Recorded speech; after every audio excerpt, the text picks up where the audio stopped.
I'm now going to move on to the Swiss yen.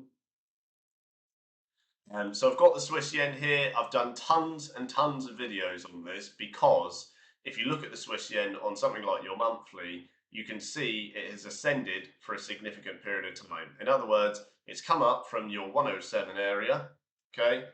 So, you know, it's well, if you get your line drawn under here, 106.55, okay, and you go ahead and you go something like this. You know, you can see the trajectory yourself. Now, what I'm drawing you is an extremely steep market, okay?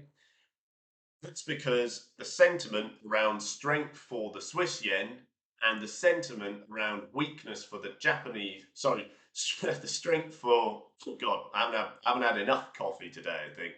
The strength for the Swiss franc is extremely strong, and the weakness in the Japanese yen is really showing you how and why it's gone up and up and up. The Japanese yen usually is quite weak. They're a hugely exporting country, economic zone, and that's basically the same across the board. If you look at the US dollar, yen, etc., it's gone way up. So I've said it for a long time. I think it's all impending, more or less, if you like, a reset. Okay, and it just so happens that that was the case a very long time ago. Nonetheless, it occurred, but it was a very long time ago. But having said that, if you look at every other rally, like I was saying with gold before, it always falls after that rally. And that is a fact. It's a fact. You can't deny that because it's happened in front of you. I've just labeled all the areas.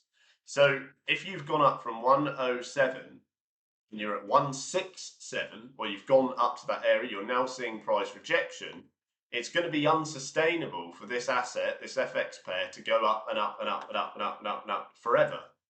Okay, it's logically not possible.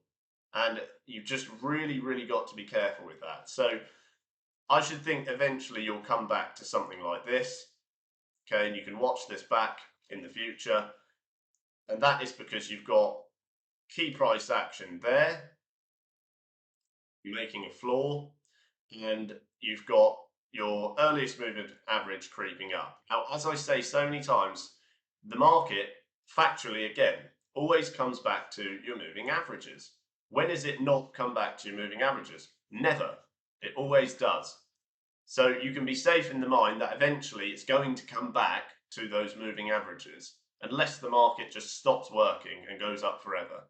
Okay? So that is the edge you've sort of got with trading. You've always got the knowledge that it's going to come back at some point, but it's just how you manage it. The way you manage it is by adjusting your risk, again, like I was saying before, adjusting your risk to the sentiment of the market. You know the sentiment regarding this FX pair is extreme strength for the Swiss franc, weakness for the Japanese yen. So if you've got that knowledge, what are you going to do? Okay, maybe you would consider taking early exits on shorts.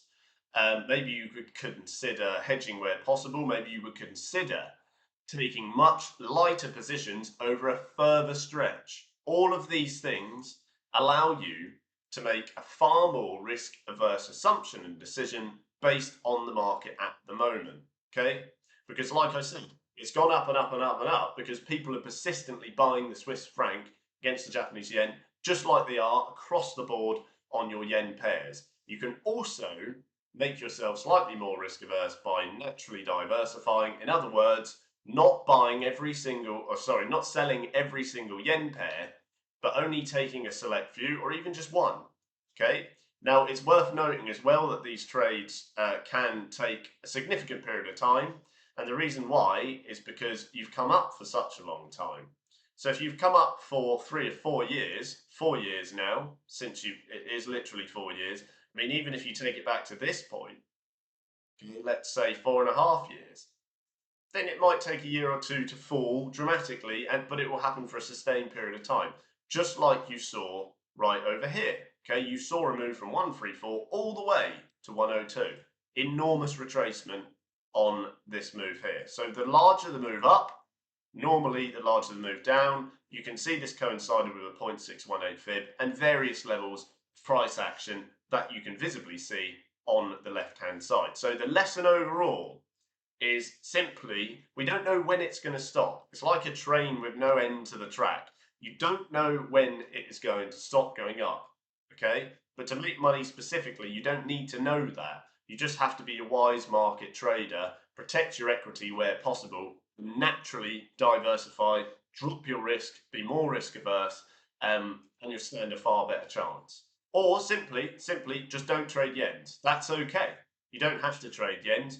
Again, don't fall in love with it, saying, wow, you know, it's just such a good opportunity on the Swiss yen. I'm never going to see this again. It's practically never true. Okay, bear that in mind. So I hope that helps on the Swiss yen. Like I say, get my free training underneath. If you haven't pressed like yet, do go ahead and do that. And